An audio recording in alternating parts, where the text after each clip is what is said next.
This is Jarrod Horak, and in this video, I will analyze the Grade 2 $215,000 Davona Dale Stakes at Gulfstream Park on Saturday, March 1st. This is a Kentucky Oaks 2025 points race, and through 21 races on my Road to the Oaks video series, my top choices have 9 wins, 4 runner-up finishes, and 2 show finishes. 2 of my top choices have scratched out of this series, so I am officially 9 for 19 on the Road to the Oaks. And I have 5 more Derby and Oaks points race videos scheduled on a busy prep weekend for March 1st and 2nd. So check out these videos on my channel. In the coming days, I'm going to be doing the Fountain of Youth Stakes at Gulfstream, the Busher and Gotham at Aqueduct, and the San Felipe and Santa Isabel Stakes at Santa Anita Park as part of my Road to the Derby and Oaks video series that I do each year. Now, in addition to my Santa Anita full cards that I cover each day, I am also offering a full card for the 14-race Fountain of Youth Day program at Gulfstream on Saturday, March 1st.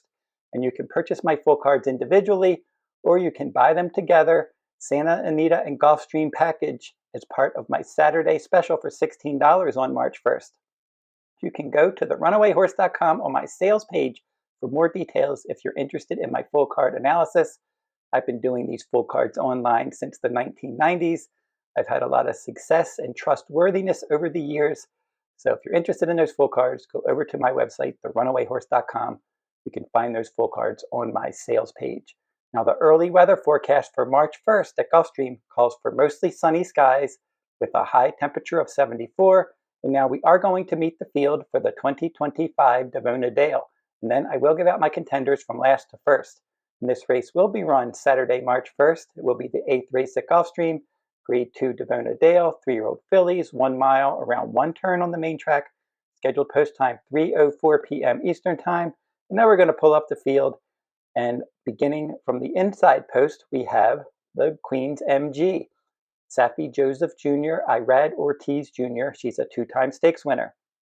Frida is number 2, and she was in the Forward Gal Stakes last time, and she faded to finish 5th. She'll probably impact the pace.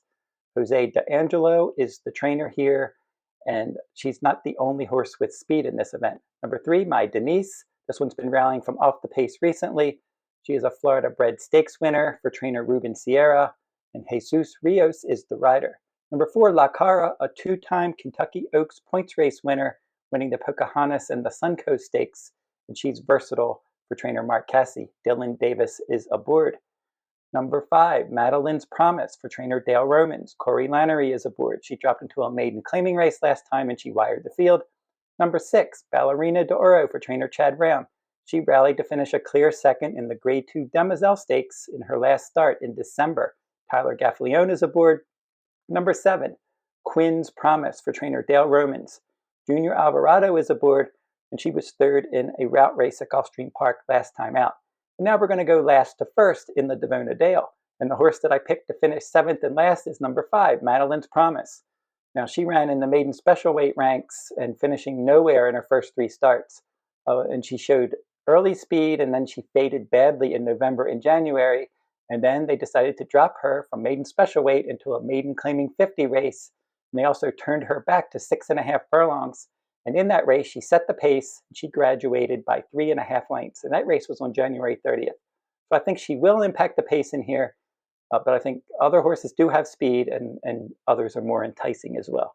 The horse that I picked to finish 6th is number 7, Quinn's Promise. And she did break her maiden in the mud in a 1-mile race at Ellis Park in her 2nd career start in July. And then she's lost all 4 starts since that maiden victory. And last time out, she finished a distant 3rd behind a romping winner, and that romping winner was Paradise City.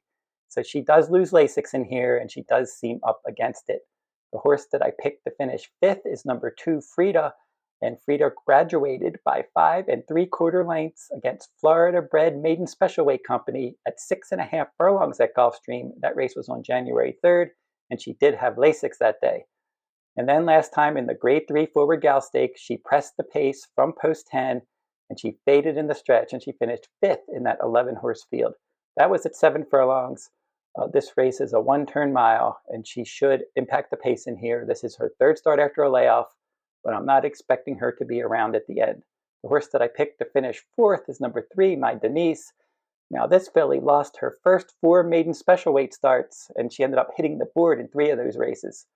And then when she broke her maiden, it was in a stakes race. It was the Florida Sire My Dear Girl Stakes at a mile and a 16th on November 30th at Gulfstream. And she broke her maiden in that race as a 35-1 long shot from off the pace. And then last time she was bumped at the start. She broke last in an 11-horse field, and she ended up finishing 7th. And that was the Grade 3 Forward Gal Stakes at 7 furlongs. And she was placed 6th through disqualification. This is her second start after a layoff. She's going to try to get involved from off the pace. I don't think she's quite good enough to handle the top contenders in this race. The horse that I picked to finish 3rd is number 1, the Queen's MG. Now, she did win a pair of stakes races last year, including a 9-length victory in the Grade 3 Adirondack Stakes at Saratoga last summer. And then on her last 3 stakes starts, she lost all 3 of those races, and she did finish 3rd in her last 2 starts, the Tempted Stakes, a 1-turn mile, and the Grade 3 Forward Gal at 7 furlongs. Now, Irad Ortiz Jr. did get to know her last time out, and he is 5 for 10 with trainer Sappy Joseph Jr. recently. This is a good jockey-trainer team. Here's my main concern with this one. She's 3 for 4 in races between 4.5 and 6.5 furlongs, and she's 0 for 3 in races between 7 and 8 furlongs. And this race is a mile. If it was shorter, I would like her more. But I do think that she could work out a decent inside trip behind the speed. The horse that I picked to finish 2nd is number 4 in here, Cara, and she's versatile, and she is a 2-time stakes winner. And those 2 stakes wins were in Kentucky Oaks points races. Now in her maiden win, very easy win, 7 furlongs. She went right to the front that day. And then the Grade 3 Pocahontas Stakes, that was at this distance, she rallied from off the pace to win that. And that race was a 1-turn mile as well at Churchill Downs. And then she set the pace, and she cruised to an easy 6.25 length victory in the Suncoast Stakes at Tampa Bay Downs on February 8th at a mile and 40 yards. So she's cutting back a bit in distance here. She's the filly to beat. I think she's probably going to be the favorite. And the horse that I'm going to pick on top is number 6, Ballerina d'Oro. I've always liked this one, and she spiked the temperature before she shipped from Florida to Fairgrounds to run in the Rachel Alexandra Stakes. That was a Grade 2 on February 15th. So they never were able to ship her. She spiked the temperature. They kept her in Florida, and she was my top choice. I did a video for the Rachel Alexandra. I made her my top choice that day, and she was really training forwardly for that event. And I thought she was going to run a big race, as did her trainer, Chad Brown. But she did recover quickly from that setback, because she did breeze a half mile in 50 seconds, 29th best of 48 at Payson Park on February 23rd. And I think she is going to get some pace to chase in this spot. Now, looking back at her overall form, she did rally to break her maiden at a 1-mile distance on turf at Kentucky Downs last September. And then she was 8th in an 11-horse field in the Grade 2 Jessamine Stakes on turf at Keeneland in October.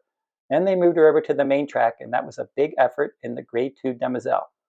In that race at a mile and an 1/8, she added blinkers, and she had the outside post, and she rallied from last place in that 10-horse field.